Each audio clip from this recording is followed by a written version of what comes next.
Hello everyone, welcome to today's video. I am Bhavna Malik from IBPG College Panipat. Today we are going to study the patterns of cleavage. So, cells in the cleavage stage are called blastomere. Let me take the pen.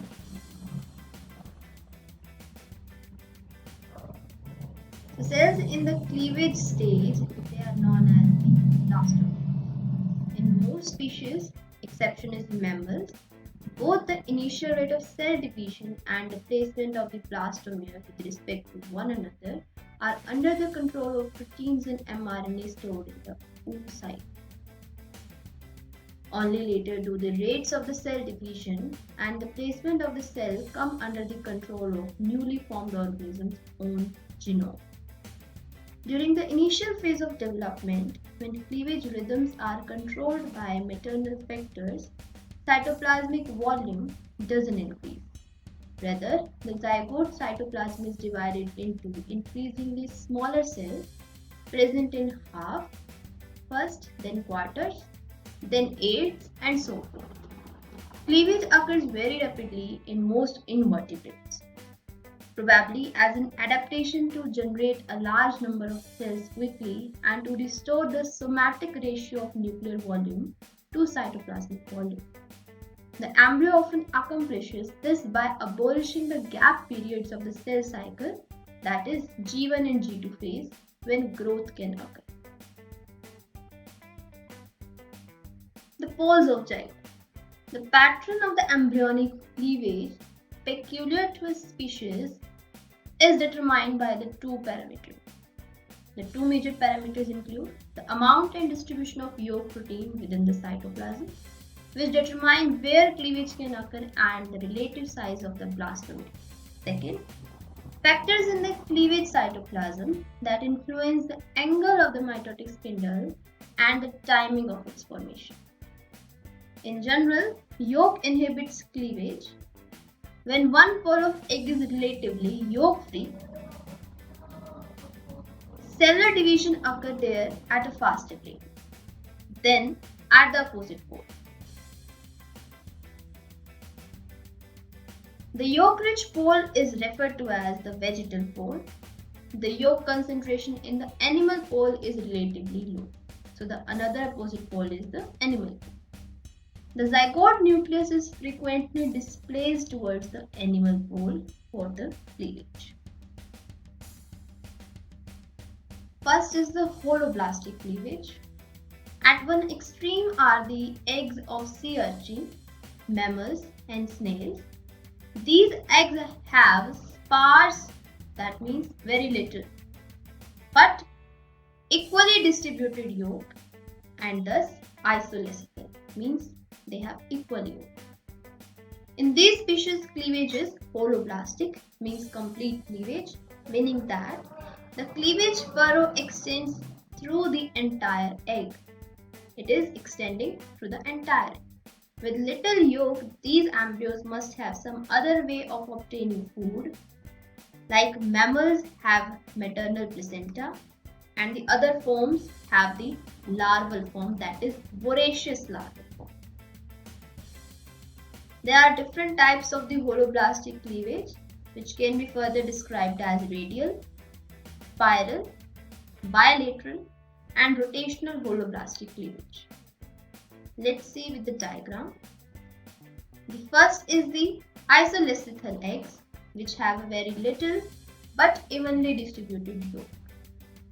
So first type is the holoblastic cleavage, that is radial cleavage. It founds in echinoderms and amphioxus. So here the cells are going to cleave along the radius. You can see here it can have two radius. So first division is along the longitudinal side. Then also second also longitudinal, and third is along the transverse. Second type is the spiral cleavage. It is found in annelids, mollusks, and platforms.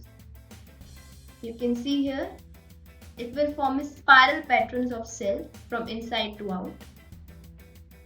Third is the bilateral cleavage. The bilateral cleavage is found in the tunicates, and here the zygote that is finally cleaving, the cells are forming a bilateral pattern which have equal symmetry from left and right. Fourth is rotational cleavage found in mammals and nematodes. Here the cells which are cleaving are finally going through a rotation, forming a cavity, as you can see here.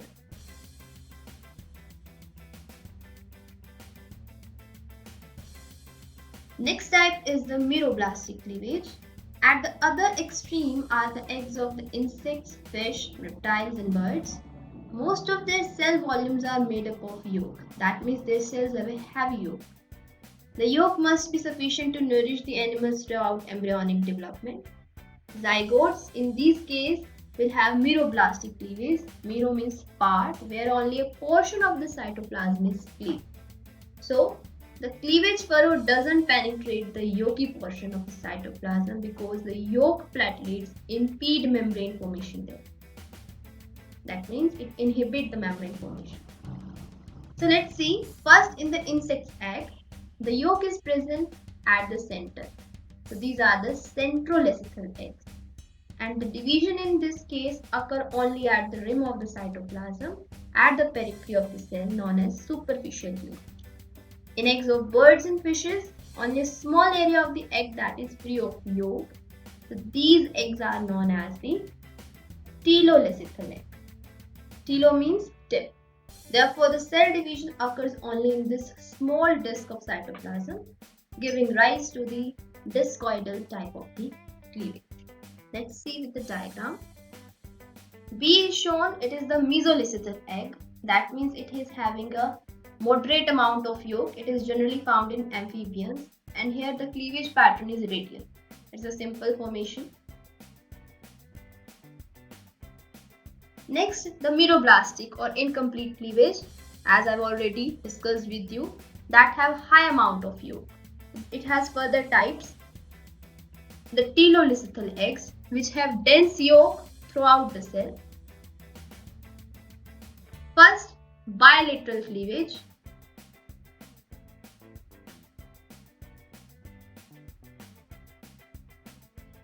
Second is discoidal cleavage found in fishes, reptiles and birds. Bilateral found in cephalopod mollusks. And finally is the centrolecithal egg, which have yolk only at the center. So cleavage is only at the periphery. Bilateral is same as I've already discussed with you, and discoidal cleavage is only present at the tip in the form of a disc. Hope you are clear with this. Thanks.